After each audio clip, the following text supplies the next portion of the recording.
Oh, that kitchen. Ester is, every day is an adventure working in it, Ester. Thanks to Nathan, Matt.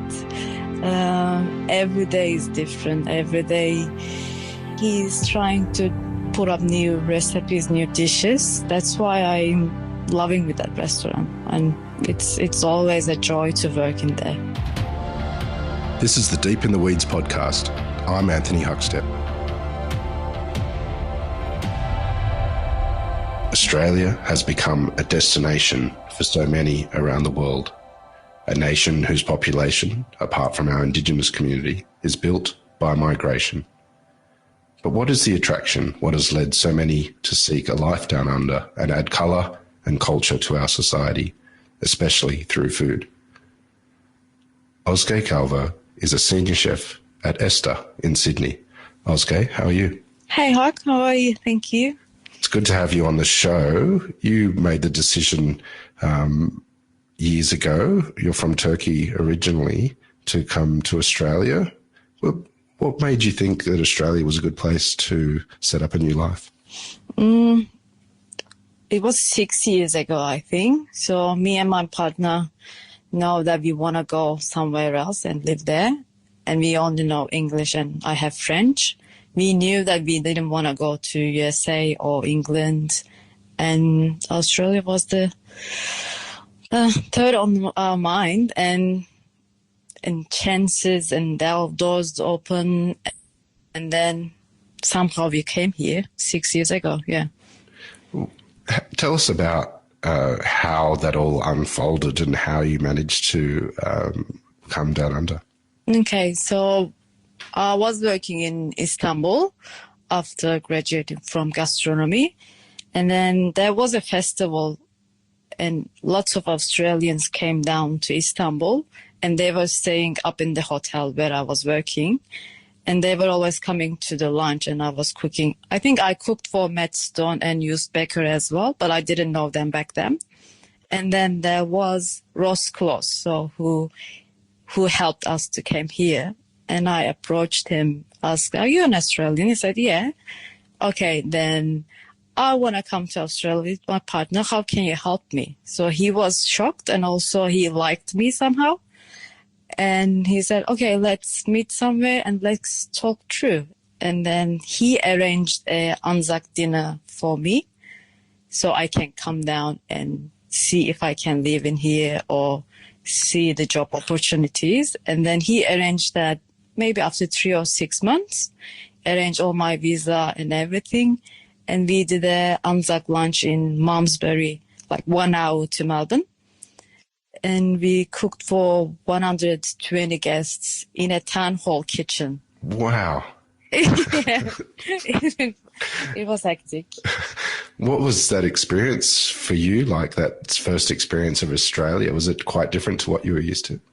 Oh, yes. Like, it was my first time in here. I don't know any ingredients. My English, yeah, I was speaking English, but I never been in another country and cooking and trying to explain what I'm trying to do. Like, it was hard, but everyone helped us. My husband helped me through it all. He helped me cooking. I think he chopped 20 kilos of onion for me at that time. and yeah, we did it and everyone liked it. I think there was a couple of Turkish men. They were the only ones didn't like it, and they said, "Oh, my wife makes it better." And it's like, okay. That was your first experience in Australia, and you ended up moving here. What was it like working in kitchens? And can you tell us about the early times working in kitchens in Australia? So I started working in a Turkish restaurant, Efendi in Balmain. With Somer Sivrioğlu, and he sponsored me, and we opened Anason in Berengöre together. So it was my first experience opening a kitchen, like doing everything from start. I don't know how I did that. I really don't know. I didn't have any experience about that, but somehow something gave me that courage. And we had a good team. And then we started, I didn't know any ingredients, any suppliers, anything. Like, what are they like to eat? Like, what is the culture in here? Should we do like all kebabs? Should we do modern Turkish cuisine? Should we do seafood? We didn't know anything, and we tried and tried. I think it was successful after like 6 months. We tried to do like modern Turkish cuisine, and we were always like learning new things also. But it was hard. Yeah, it was hard. First 2 or 3 years was very hard for me. Yeah. Effendi and Anason are well-known Turkish restaurants in Sydney. How different is the cuisine that we see in those restaurants compared to what you know back in Turkey? So Anason is more like Mediterranean style and modern Turkish, we would say. And Effendi is more like kebab and mezes. So in Turkey, you can see both of these kinds and cultures because we have lots of regions and lots of cultures. So in Turkey, back in Istanbul, I grow with more, I think both of them. If you go out to eat, we prefer seafood or kebab. But in home or in our daily life, it's generally like, so my mother is a housewife and she was always cooking. It's only the Sundays my father was cooking. So it's generally a meat, like we always start with a soup and there was a meat dish, generally like a stew, same style, same technique, just the main ingredients change, like pea. And we don't have any dish names. Like it's a pea dish, it's a bean dish, and it's always the same. It's like onion, garlic, tomatoes, pepper paste, and if it's a pea dish, you put the peas. That's it. If it's a bean dish, you put the beans, and you can add lamb or beef. And then you would have a rice or a pasta, a salad, yogurt, pickles. That's it. That's what you eat every day for dinner. And if you go out, you will go out for kebabs and mezes, or you go out for seafood at restaurant for fish and like salad and again mezes and glass of rakı, which is ouzo, maybe you would know. Take us back to when you were young. When did you first realize that maybe chefing was for you? My first memory with food was I was watching Ready Steady Cook in BBC, and I didn't know to speak English and I didn't understand them, but I enjoy watching them, I remember. And then one day I did this strawberry dipped in caramel. And I think I was 6 or 7. I really don't remember. And I don't know how did I make that caramel. Even today, like when I do a caramel, I get anxious. I don't know how did I end up doing that. And I think it was successful. I know I ruined my mother's pen and I couldn't take out that caramel, but those strawberries were delicious. And after that, I tried to do other cakes, pastas, and food is always in my life after that time. I think so. Were you always going to be a chef after that? No. So in Turkey, you have to... Chef is like a hobby in Turkey. It wasn't like I cannot be a chef in Turkey because my father wants me to be studying medicine, being a doctor. Yeah, it was his dream, and I thought it was my dream as well. So I was always studying for that. But after the high school, when I studied for the university exam, I couldn't make that point. So it was very hard. 1 year studying, all that year you study for one exam, which is like 3 hours. And then if you get those points, marks, whatever, you can apply for your university. So I couldn't do it. And the only thing I can do is business or fine arts. And I didn't want them, especially business. And my father said, like, you have to do business. Yeah, you have to get a job. Like, being a chef is not a job like you can do at home. And then somehow I take him to the only university which has the gastronomy. And by chance, we sit down next to the dean of that department, Dean of Gastronomy and Fine Arts. And I think she listened our fight with my father. So he was always like, you can study here, but you will study business. I'm like, no, just take a look at that gastronomy. It's like a university. It's like 4 years. I can open my restaurant. I can do business after, like, just listen them. And somehow he heard us and she talked with my father and she said, give her a chance. Like she looks like she wants this. And then I applied for it. I did the English tests and I studied 4 years gastronomy. Tell us about your career in Turkey prior to coming to Australia. What were the really pivotal restaurants and moments of your career? So I didn't work much. I only worked 2 years back in Turkey after the university. I did 3 or 4 stages in different kinds of cuisines. Like one was like a chain restaurant, which is like world cuisine. One was more like fine dining. And then 1 year, the first job I had is an assistant of a star TV chef. And I liked watching her on the TV, so I applied her for the job and I became an assistant, and we were always trying to do new recipes and for the show and also for the newspaper as well. And after 1 year, and applied another very good restaurant, which I met with that guy who brought me here.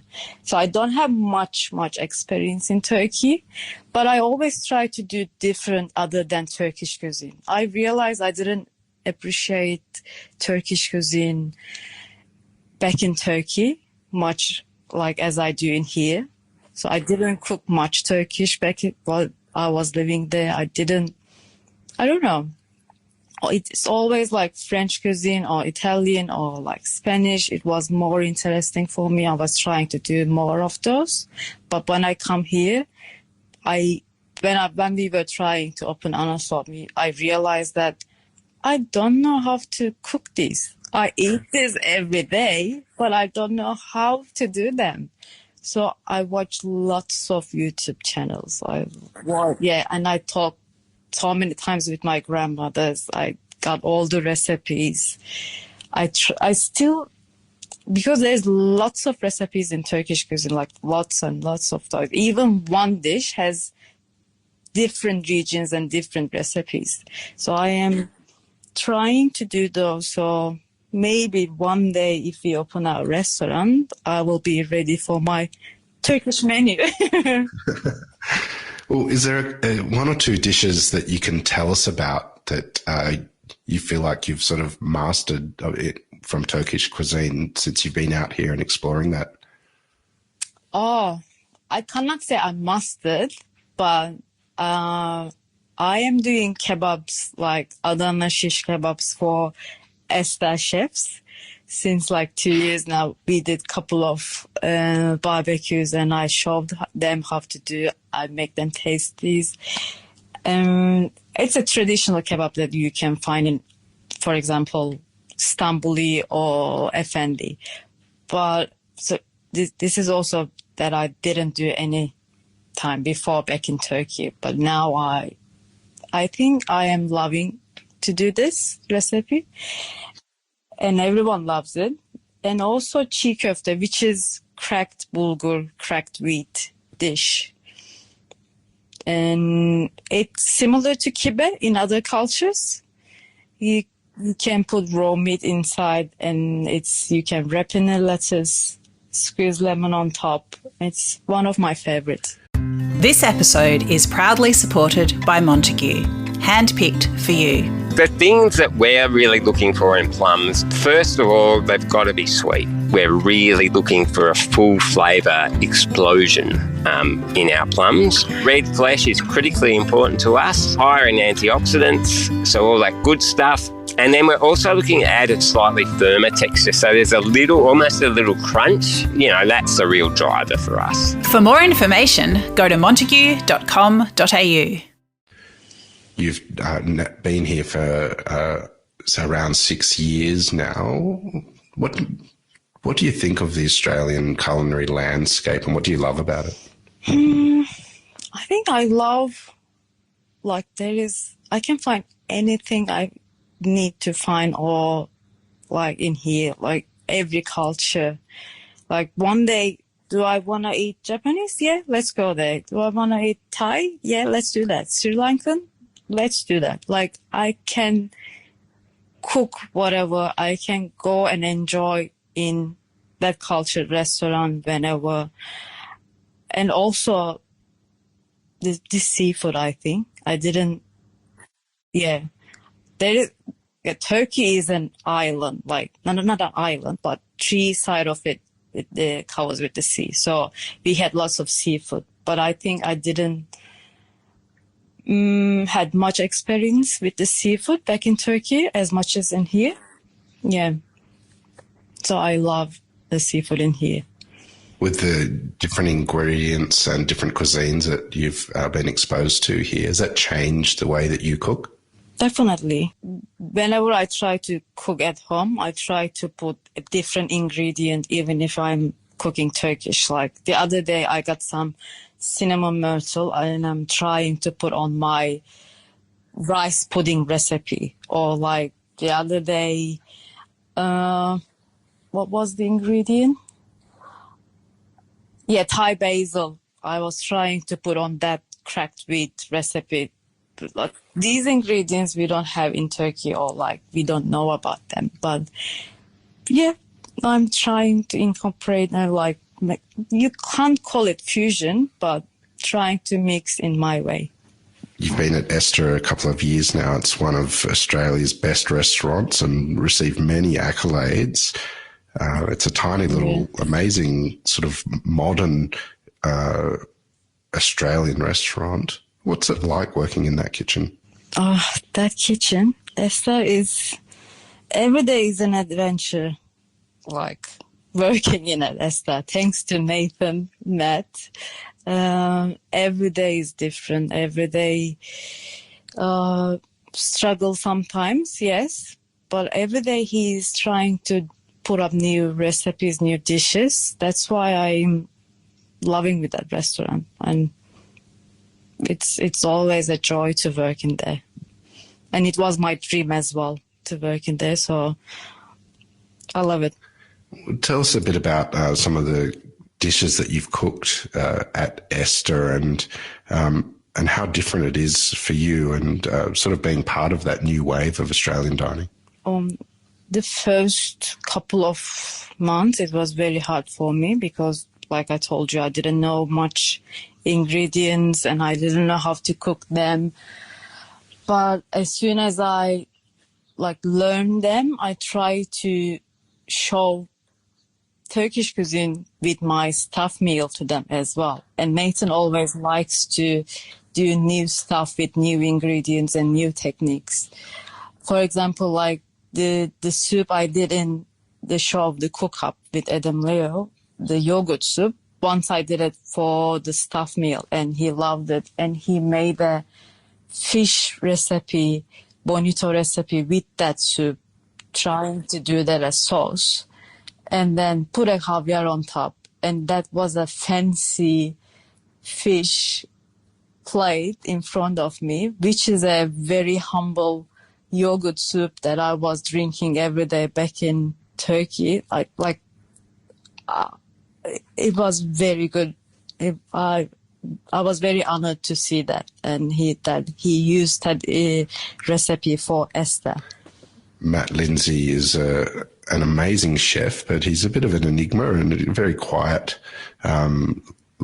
man and not in the limelight as much as others.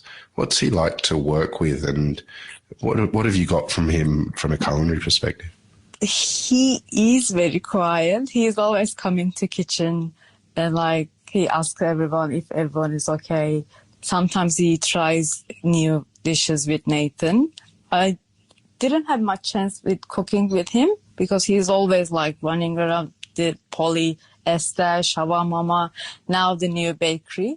But he's always I remember he was showing me how to chuck scallops. And whenever I see him in the kitchen, you can see years and years of experience. That's, I think, what I love from him, and the kindness and the calmness of him, I think. The last year and a half has been challenging for many. What's it been like for you personally, being so far away from home and also being involved in multiple lockdowns affecting your career? So the hardest for me is that I cannot go to Turkey and see my parents and my sister. Still I can't, and I don't know. I can't see a light, and that's the hardest thing. But we are always talking to each other. I hope one day we will get through it all and I will see them. But that was the hardest part. And the lockdowns, in one way, it was good for me because I was always cooking at home and trying new stuff. Yes, like this one, I didn't get out of the kitchen. I am always... I wake up with, okay, what should I cook now? I start doing it, finish one recipe at 1 p.m. Okay, what should I do now? Let's try a dessert. And then because we are 2 people in the house, like we cannot catch up with the food by eating it. Like we need more people. So I stopped doing in a couple of days. So we finished all the fridge, and now I think I can start it tomorrow again. What do you find yourself cooking? Are you cooking more Turkish food at home or exploring other cuisines? I think it depends. The other day we did laksa, one day we did ramen, one day we did a Sri Lankan curry one day, and then after maybe 2 or 3 days, we'll say, okay, let's do a Turkish. We always enjoy doing other cuisines, but at the end of the day, we are always back in Turkish. You briefly mentioned that one day you might like to open your own restaurant. Tell us a bit about that and what you would like to open when that day comes. Yeah, so my husband is a sommelier in Nomad now. So he was in advertising back in Turkey, actually. So he didn't have anything about wine in his life, in my life before. But when we came here, he looked for the job and he couldn't find it. And one day I said, maybe one day you can come to the restaurant where I was working and you can start with front of house. And he said, okay, let's do that. And started that. He went to Nomad and he became a supervisor, and then he started enjoying wine, and he started doing all those studies, like 1 or 2 days. And then he became one of the sommeliers somehow. And then he is now studying the diploma, WSET. He is in the last level. He is enjoying it very much. He is in the wine very much now. So he was my missing part. So when he is doing that, food-wise, like cook-wise, I'm a chef. I can do that. But I was always like missing the other, like front of house, business parts. And now he is doing all of it. So the puzzle all matched, and now I think we have to open a restaurant. Like, and then for the food, like we were always thinking about, should we do a modern Turkish or traditional? We still don't know. We are still like in learning period, but we will do it one day, hopefully. And how has cooking changed your life? It didn't change my life because my life was cooking. So if I do something different, it will change my life. But I wish I can do something else sometimes because I don't have other hobbies. I wish I have other hobbies. I start doing puzzles now, because I have to do something other than cooking, other than being in the kitchen. But yeah, cooking is always in my life. Well, what do you love about what you do? Maybe trying new stuff. Like it never ends, because I can get bored very quickly. But with this cooking, I can learn anything as long as I want. I think that's the best part. Well, Ozge, very much looking forward to see what you and your husband create when you do open your restaurant. We've loved having you on Deep in the Weeds today to hear your story. Please keep in touch, and we'll catch up again soon. Thank you, Huck. Thanks for having me on. This is the Deep in the Weeds podcast. I'm Anthony Huckstep. Stay tuned as we take a deep dive into the lives of the incredible people who ply their trade in the food and hospitality sector. Special thanks to executive producer Rob Locke for making this all happen. Follow us on Instagram at Deep in the Weeds Podcast, or email us at podcast@deepintheweeds.com.au. Stay safe and be well.